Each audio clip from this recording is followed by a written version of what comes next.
I've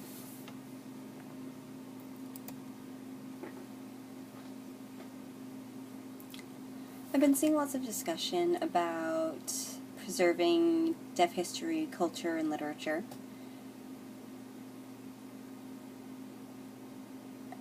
And I'd like to take this opportunity to start talking about some of the correspondences I've had with my hearing grandmother, who has the same name as me, Ella.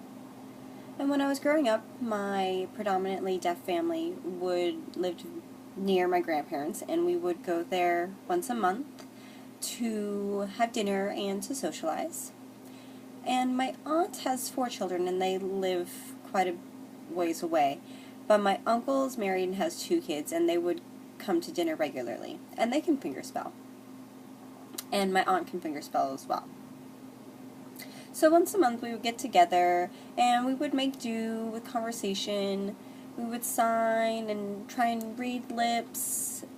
My grandmother knew the sign for candy and cookie. That was about the limit of our conversation. There was lots of fingerspelling and gesturing. And my mom could communicate with my grandmother, and they could kind of interpret between the two of them.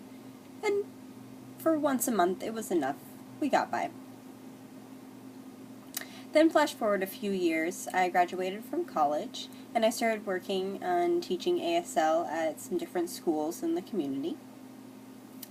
And I had one really good hearing friend who also taught ASL at a school near my grandmother's house. My grandfather had passed away already, and so we decided to stop and visit before or after class, depending on what worked out.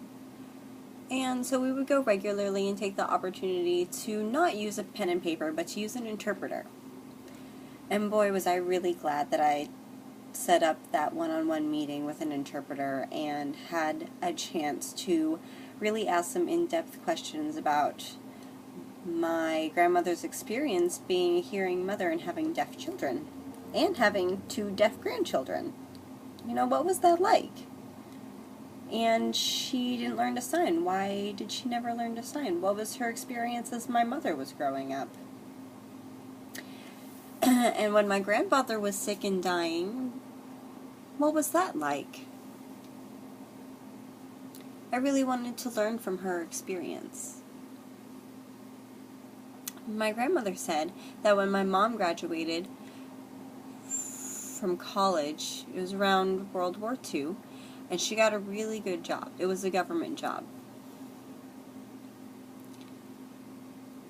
And she was bringing home some really good money. She was still living with my grandparents at the time, who were barely getting by because they were living off of a 1-person income. My grandfather worked as a waiter. It was at a nice restaurant, but his salary was still pretty low. And my grandparents were also from Croatia. So they knew a little English, but they spoke 2 different languages. I don't know how well they spoke English, but I know that they predominantly spoke Croatian. And so I found out that when we would visit my grandparents, that as we sat around the table, both my grandparents knew Croatian. We did a lot of writing. There was also ASL and fingerspelling. My aunt and uncle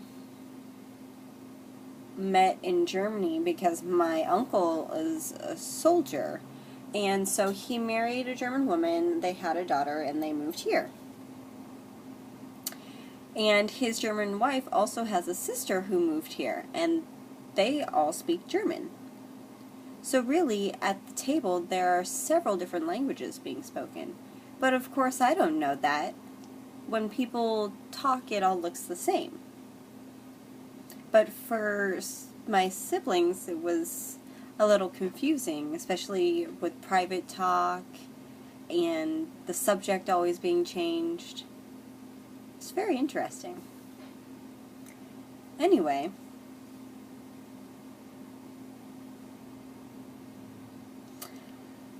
When my mom got that job, it was great help and really assisted the family financially. At the same time, she had just finished college, and the deaf clubs were really strong, and there were so many activities happening. My mom would go on cruises and camping and traveling and go to big parties and on fancy dates and have just a fabulous time for a while before she got married to my dad. And so my grandparents constantly met her deaf friends and got to see her go to all these amazing places with all these nice people, and the people that she brought home were always cordial to my grandparents. Now, at the same time, my aunt and uncle, who are hearing, they got married and had children, and they live nearby, but they never traveled or experienced any of those things. They have menial jobs and drink sometimes.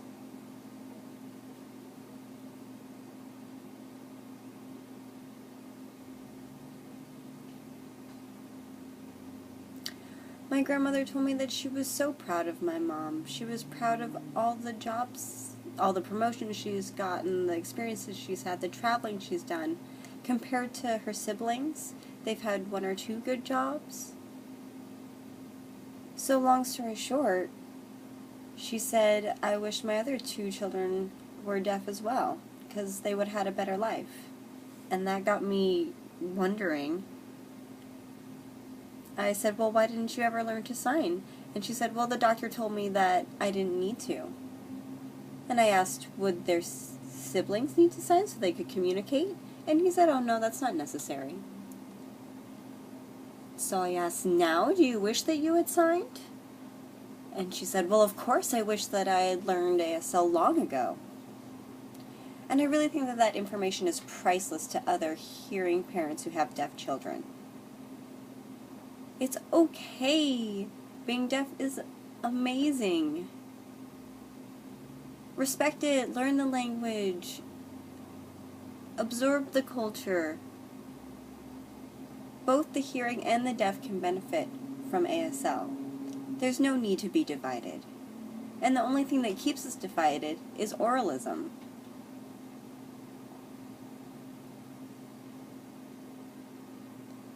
And that's the only reason for so many hearing parents having that perspective.